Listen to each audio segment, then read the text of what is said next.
When the sun sets, it is time for the top stories from the day. Good evening and welcome to Sunset News on this Thursday evening. As usual, we bring you news, community stories, economics, weather, sports, and so much more. I am Glenora Shipura. Starting us off in the news tonight, Executive Director of the Namibia Media Trust NMT Foundation, Zoe Titus, this morning introduced the 7th African Media Barometer Report. The report represents a detailed and concentrated assessment of media laws and their implementation in Namibia, providing a critical overview of the country's media environment. It evaluates the extent to which existing legislation supports or hinders media freedom, access to information, and the overall functioning of journalism in the country. The findings are expected to contribute to ongoing discussions around strengthening media independence, improving regulatory frameworks, and enhancing transparency within the communications sector. Stakeholders in the media and governance space are expected to engage with the report's recommendations as part of broader efforts to improve Namibia's information landscape. Let's have a look. It's a very frank report. We put everything on the table, and this is, I hope, going to be a catalyst for really robust debate on our media sector, our media and information ecosystem, because we are not having these debates honestly and truthfully. So let me start by introducing the African Media Barometer. For me, this is a passion project because I was involved in the development of the African Media Barometer way back in 2004. It was implemented for the first time in 2005 in Namibia, and this report, the 2026 report, is the 7th AMB report that we will be launching.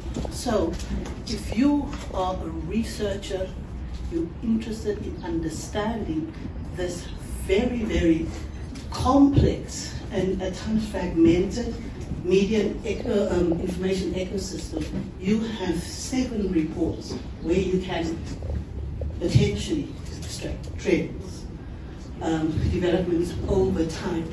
That is probably the richest piece of information that you will be able to find on the African Media Barometer.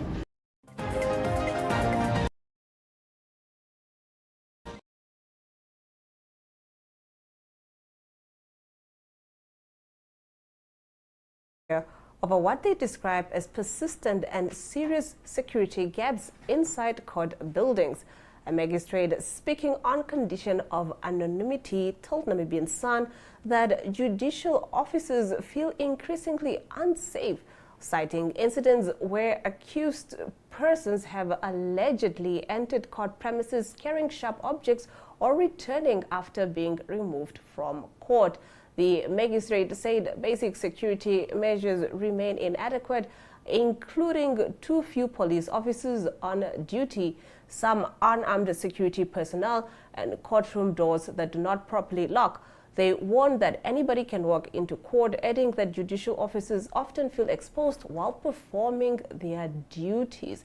The concerns come months after the death of Ondangwa Regional Control Prosecutor Justine Shiweda, who was fatally attacked in 2025 in a case that shocked the legal fraternity and triggered renewed calls for stronger protection of court officials. Following that incident, Justice Minister Wise Emmanuel called for urgent security interventions, including around-the-clock protection for magistrates and prosecutors, while a multi-stakeholder task team was established to assess risk within the justice system. The ministry says the task force has since completed its report and that implementation of security improvements is expected to follow. Legal bodies, including the Law Society of Namibia, have also warned that attacks on judicial officers pose a direct threat to the independence of the justice system. In our next story, a disputed pothole repair tender in Walvis Bay has now landed before the High Court after an unsuccessful bidder launched an urgent application to stop the municipality from implementing the contract. Voltune Investment CC is seeking to interdict the Walvis Bay municipality, the Public Procurement Review Panel, and other parties involved in the tender process, including the successful bidder DJJ Investment CC GV Ehango Building Construction. The company wants the court to suspend implementation of the award pending the outcome of a full review application. It is also challenging earlier decisions by the municipality and the review panel relating to its disqualification and the selection of the winning bidder. At the center of the dispute is whether Voltune met a mandatory requirement to show access to at least 200,000 MBN in cash or credit facilities, which the municipality says it failed to comply with during the evaluation stage. The municipality maintains that the bid was disqualified for non-compliance before financial evaluation, while Voltune argues the decision was unfair and not in line with tender criteria. Court papers indicate the successful bid is valued at about 1.7 million Namibian dollars, while Voltune's bid was around 1.5 million Namibian dollars, though the final contract value may vary depending on the volume of work carried out. The matter is expected to be heard next week, with both parties contesting urgency and legality of the procurement process. Moving on to our next story, Finance Minister Erica Shafuda has confirmed that the controversial pension preservation provision under the Financial Institutions and Markets Act, FIMA, have not yet been implemented, despite the law coming into effect on the 1st of May. Delivering a ministerial statement in Parliament, Shafuda described the implementation of the legislation as a major milestone, saying it marks a shift towards a modern regulatory framework for Namibia's non-banking financial sector. She said the law follows nearly 2 decades of policy development and includes more than 150 regulations that were subjected to public consultations between 2021 and 2025. Shafuda said the act is intended to strengthen consumer protection, improve regulatory certainty for investors, and support economic growth. However, she clarified that the most contentious aspect, pension preservation, remains on hold, pending further refinement and broader stakeholder consultation. She confirmed that current retirement benefit rules under the Income Tax Act of 1981 remain unchanged, meaning members can still access up to 1/3 of their pension as a cash lump sum, while Provident Fund members may withdraw up to 100%. The original FIMA preservation model had proposed limited access to 25% of retirement savings, with 75% preserved until retirement at age 55, a proposal that faced strong public opposition. The provisions have now been delayed again following earlier postponements and parliamentary recommendations for further review and constitutional guidance. Now that concludes our top stories. On the other side of the break, we take a look at what's headlining our community talk, starting off with the Prime Minister who engaged the city of Windhoek on development priorities. Namibia is a land of movement, with waves that never stop reaching forward. Here, adventure is not something we search for. It is something we are born into. In every corner of this country, creativity rises, from artists, from athletes, from dreamers. And when the world comes to explore Namibia, they discover something extraordinary. Because when sport moves people, creativity moves ideas, and tourism moves the world toward us. Something powerful happens. A platform where movement meets imagination, where industries connect, where opportunity grows, where Namibia's next chapter begins. Welcome to the Creative Sport Tourism Expo. Exhibit, partner, experience. Creative Sport Tourism.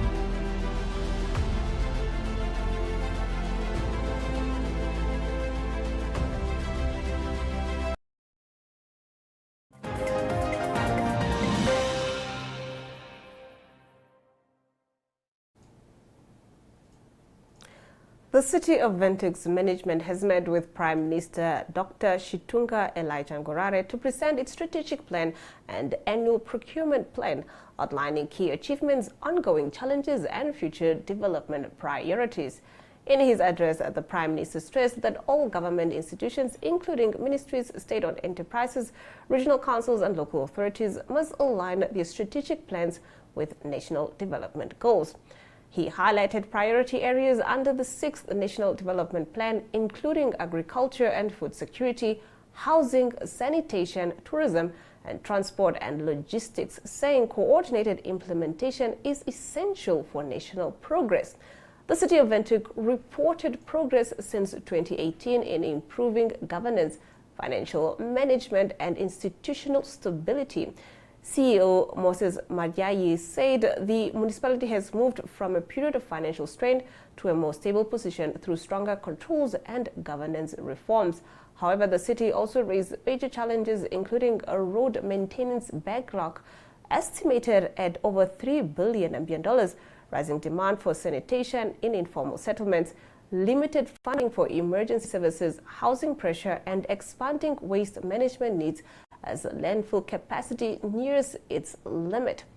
The Prime Minister acknowledged these challenges and pledged that government would explore support measures while urging collaboration to address infrastructure and service delivery gaps. He also called for stronger urban agricultural initiatives and unity within municipal leadership, saying service delivery must remain a priority for residents.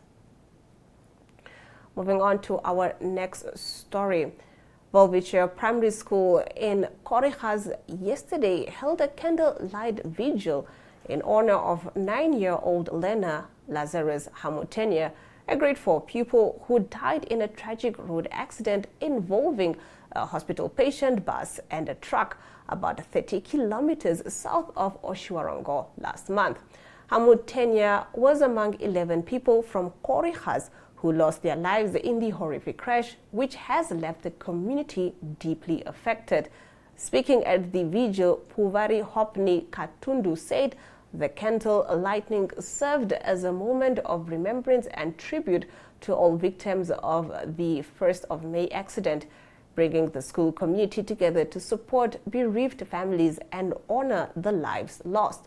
He said the gathering is part of the healing process, promoting unity, emotional support and collective mourning, especially as the tragedy occurred shortly after the school closed for the break. Katundu also confirmed that the school will provide ongoing psychosocial support, including individual and group counseling sessions. This will be facilitated by the school's life skills teacher, as well as 2 social workers from the Ministry of Health and Social Services. On the other side of this, we will be taking a look at our economic news.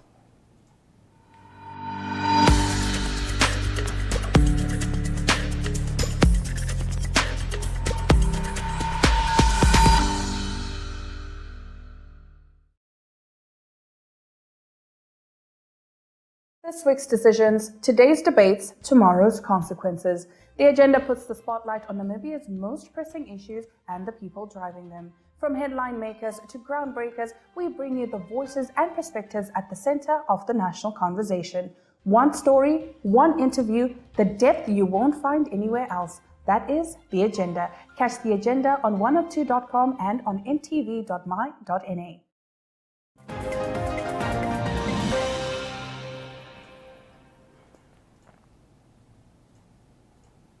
Starting us off in our economic news, the SASCAL 2.0 Climate Change Dialogue which was underway in Kabwe, Zambia, bringing together more than 60 participants, including researchers, government officials, community representatives, students and academics involved in the program's implementation in Zambia.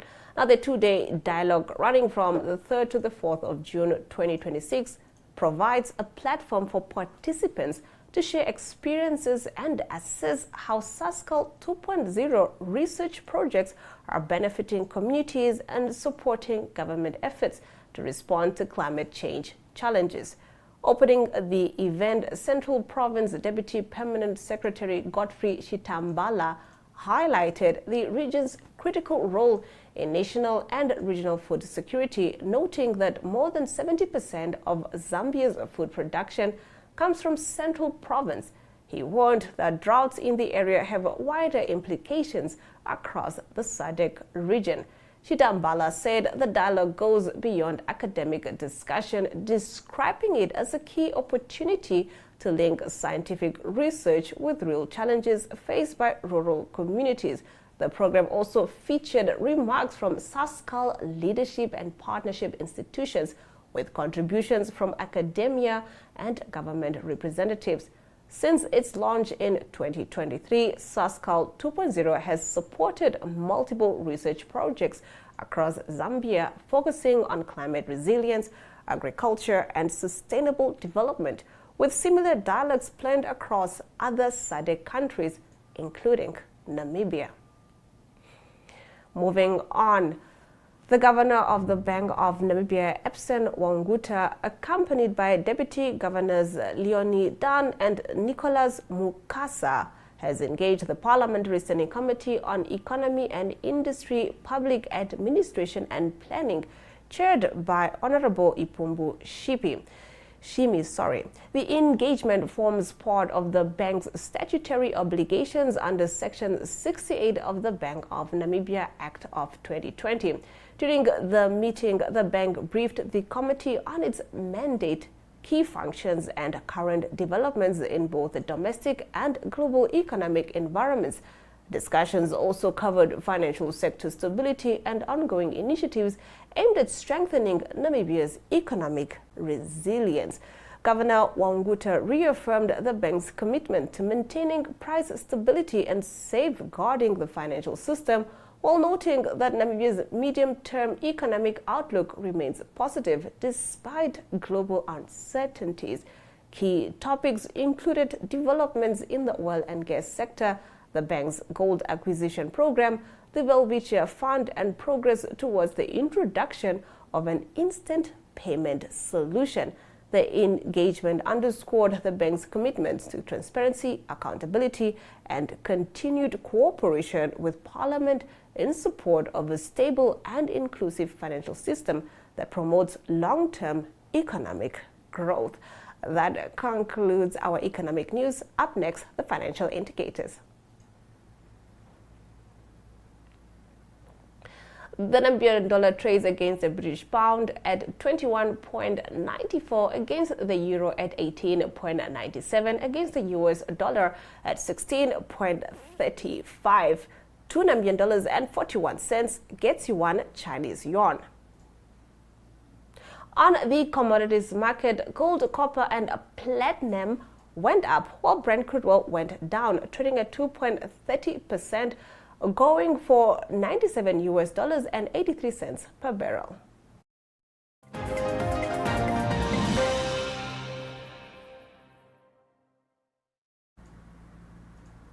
In international news, Shell is facing renewed scrutiny after internal documents revealed that the company continued operating a major oil pipeline in Nigeria despite long-standing concerns about leaks, oil theft, and infrastructure failures.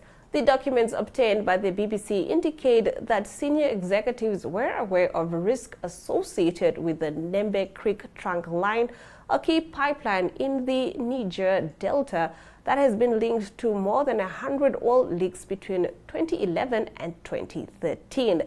Communities in the region are seeking $1 billion in damages through an ongoing lawsuit, citing environmental destruction, loss of livelihoods, and damage to fishing grounds caused by repeated oil spills.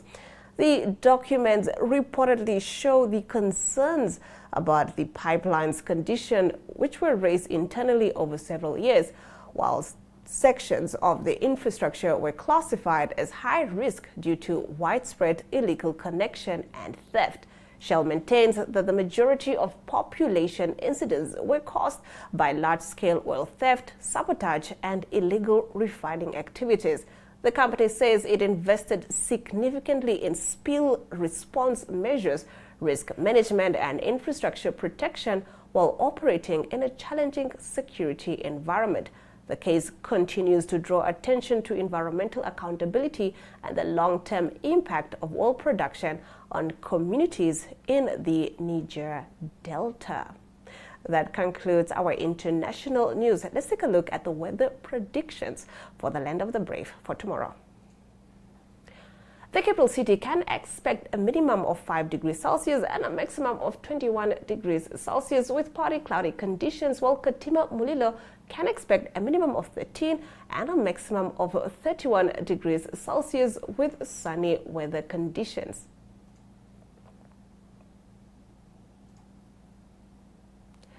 Ironsley can expect a minimum of 6 degrees Celsius and a maximum of 15 degrees Celsius with partly cloudy conditions, while Handys Bay can expect a minimum of 11 and a maximum of 17 degrees Celsius, also with partly cloudy conditions. And now for the sports news with Ari Hohat.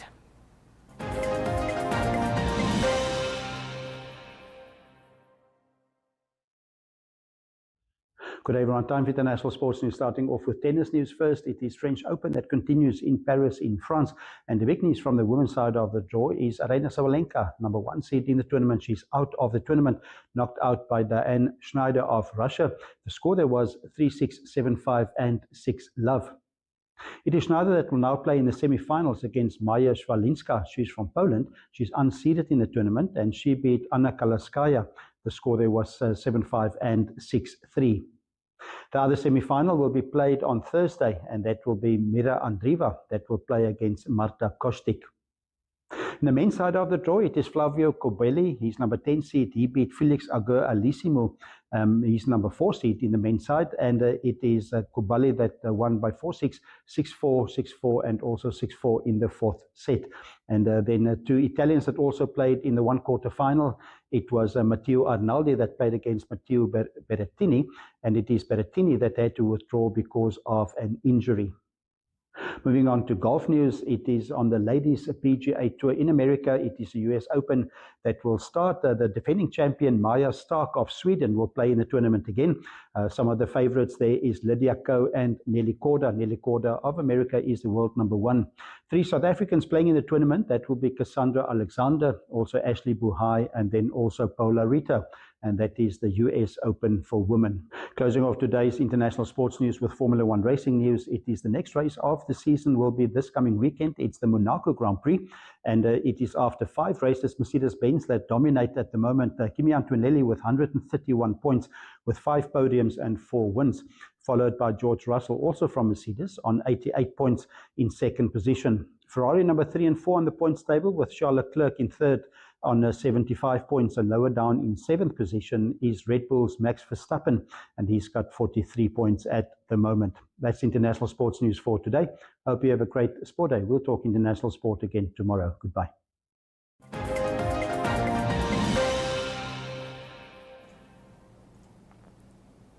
And with that, we have come to the end of the broadcast. Thank you for tuning in and catching up on the latest news with Sunset News. From me and the entire team, have a pleasant evening and stay safe.